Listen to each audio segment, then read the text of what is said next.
Hello and welcome to the new series of Drishti IAS. I am Pooja, and in this segment today we are going to discuss about Kihoto Hollohan case and the role of Deputy Speaker. This topic is very important from the perspective of GS Mains Paper 2. For PSIR students, the political science part, of course, it's very important, the analysis, and from the perspective of prelims examination, the factual information is the main concern over here. Let us begin with, I'm not going to discuss what topics that we are going to see, just run through what we are going to see. I'm going to tell you that Kihoto Hollohan plus 10th schedule will be analyzed. Also, role of speaker and deputy speaker with respect to disqualification of MLAs in the state legislative assemblies will be discussed. Moving on, if we talk about this news piece, it has been taken from Indian Express, and the gist I am going to provide you along with the content enrichment that we have done from our point of view. First of all, what is the case of Kihoto Hollohan? Before that, let me just tell you what has happened. In detail, the analysis of the entire situation in Maharashtra, we have already done it. And we will provide you with the link of the in news segment that we have done so in the description box itself. And now, because the deputy speaker has disqualified the rebel Shiv Sena MLAs, what has happened? That they have been called upon by the top court, because this entire situation has reached the Supreme Court. They have asked the rebel MLAs to respond to the disqualification.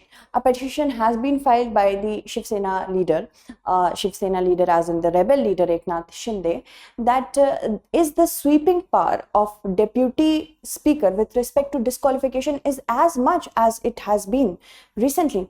Now, this is why we have to discuss the Kihoto Hollohan case.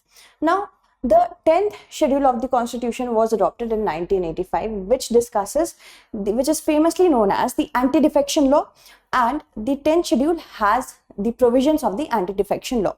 The amendment, remember, 52nd Amendment Act, through that only it was done.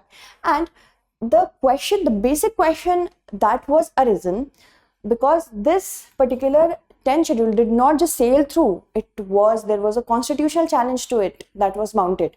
Now, the question was whether the powerful role given to the speaker violated the doctrine of basic structure. The basic structure doctrine was laid down in 1973, of course, in the Keshavananda Bharti case, very important case. So, the question here arises that is the speaker really this powerful? That was the question. The basic structure concept was because the disqualification of the MLAs, the power of speaker with respect to telling MLAs that they are disqualified or not is final. That means judicial review cannot take place. So that was the entire question. Moving on, here the anti-defection law comes into the picture, because of course it will be discussed. The 52nd Amendment Act, as I already told you, the process by which legislators may be disqualified on the ground of defection by the presiding officer of a legislature. If I, as an MLA of a particular party in the legislative assembly, I move out to another party, then I will not be a member of the legislative assembly. I will be disqualified. Why? Because I fought and contested the elections on the ticket of that party. Now I'm changing my stance. So this was one thing. We have discussed it in detail in one of our news segments. As I told you, I will provide you with the link. The decision on question as to the disqualification on grounds of defection is referred to the chairman. Chairman, that means whoever is the presiding officer of that particular legislative assembly. It could be the speaker, or if the speaker is not there, if the deputy speaker is working in his or her stead, then deputy speaker will be the presiding officer. Decision will be final, and this is the entire question that has been. The parliament and the state legislative assemblies have this similar provision with respect to defection. Now, defection was something that was very, very prominent when this particular act was brought into the fore. Why? Because in order to strengthen the parliamentary democracy, accountability of MLAs, it was brought into force. They cannot just defect from one party to another party based on their own perspective. So what is the disqualification with respect to the 10th schedule? If a member of a house belonging to a political party, okay, the MLA who is belonging to a political party voluntarily, the word here is voluntarily, gives up the membership of his political party, or he or she votes or does not vote, basically goes against the narrative of the party, goes against the whip of the party, then defection can come into being. Okay, if an independent candidate joins a political party after the election, okay, so independent candidate has contested the election on independence and they tend to join some political party, then they can also be disqualified. But there is a discrimination with respect to independent and nominated members of the Legislative Assembly. This was one of the challenges or the criticisms of the 10th schedule of the Constitution. If a nominated member joins a party 6 months after, because the nominated member has been given a time to join a party in the time period of 6 months. After that 6 months, if the 6-month period has been breached, the nominated member cannot join any other party after that. If he or she does so, then he or she tends to be disqualified. This is one of the criticisms. Okay, what are the exceptions under the law? The law allows a party to merge with or into another party at least if at least 2/3 of its legislators are in favor of the merger. Now, the 2/3 people who are going into separate party and the party from which they have gone, they both are not disqualified. Okay, these are the exceptions. Moving on, what is the role of the deputy speaker and the speaker here? Paragraph 6 clause 1 of the 10th schedule says that if any question arises, if there is a question that whether a member of the house has become subject to disqualification or not, in simple manner, whenever there will be a question of disqualification, then the question shall be referred for the decision of the chairman. In case of course, chairman here means the presiding officer, as the case may be, or the speaker of such house, and his or her decision shall be final. This is given in this schedule, paragraph 6 clause 1 of the 10th schedule. Moving on, now in favor, the judgment which came in the Kihoto Hollohan case was such that in favor, Justice Venkatachalya has said, along with one more judge, that the speaker or the chairman, they hold pivotal position in the scheme of parliamentary democracy. They uphold the parliamentary democracy in whichever house they are presiding.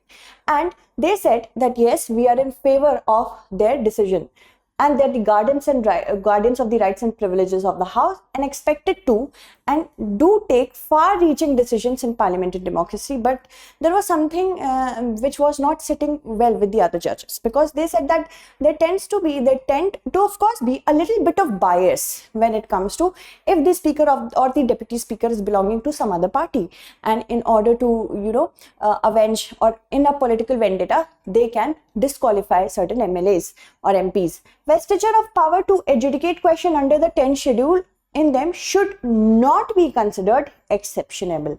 This was the favor judgment. Now, two other judges, Justice Verma and Justice Sharma, they were not happy with that. They had dissenting opinions.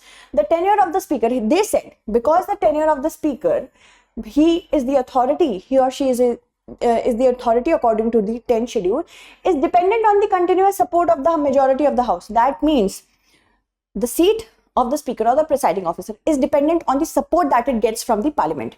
Then how, if such a person who is not permanent in nature, how can he or she have such a huge power or sweeping powers? He or she does not satisfy the requirement of such an independent adjudicatory authority. This was the reason. They also said that a different or independent mechanism should be there to ensure that disqualification is non-biased, and that is why there still has been a lot of debate around the powers of the deputy speaker and the speaker. So Article 93 here of the Constitution mentions the position of speaker and deputy speaker of the House of the People, that is in the Lok Sabha. Article 178 contains the corresponding position for the speaker and the deputy speaker for the Legislative Assembly. Remember these two. Okay. Article 93 is to Article 178. Now, because the office of speaker is vacant in Maharashtra Legislative Assembly since February 2021, and the deputy speaker has been enacting the powers, has been authorizing the powers, has been authorized with the powers of the speaker. That is why this entire question comes into our mind, that Article 95 clause 1 says, while the office of the speaker is vacant, the duties of the office shall be performed by the deputy speaker. That means the powers of the speaker, until and unless we do not have a speaker, will be performed by the deputy speaker. That means we have to consider the person as a speaker of the house or the presiding officer of the house. This is in the case of Legislative Assembly as well as the Lok Sabha as well, Legislative Assembly of the state and Lok Sabha. So in conclusion, there are certain things that we can do to overcome the shortcomings of the 10th schedule. What are these? According to Dinesh Goswami Committee on Electoral Reforms, disqualification should be limited to the following cases. When a member voluntarily gives up the membership of the political party, a member abstains from voting or votes contrary to the party whip in the motion of vote of confidence or motion of no confidence. Political parties could issue whips only when the government was in danger. Law Commission in its 170th report said provisions which exempt splits and mergers from disqualification to be deleted. Pre-poll electoral fronts should be treated as political parties under anti-defection. Political parties should limit issuance of whips to instances only when the government is in danger. Now let us look at our question for means. Has the anti-defection law been a safety valve for defectors? We have to discuss it 250 words. That's it for today. Tomorrow we shall meet again with another segment. Until then, stay updated and thank you so much for watching.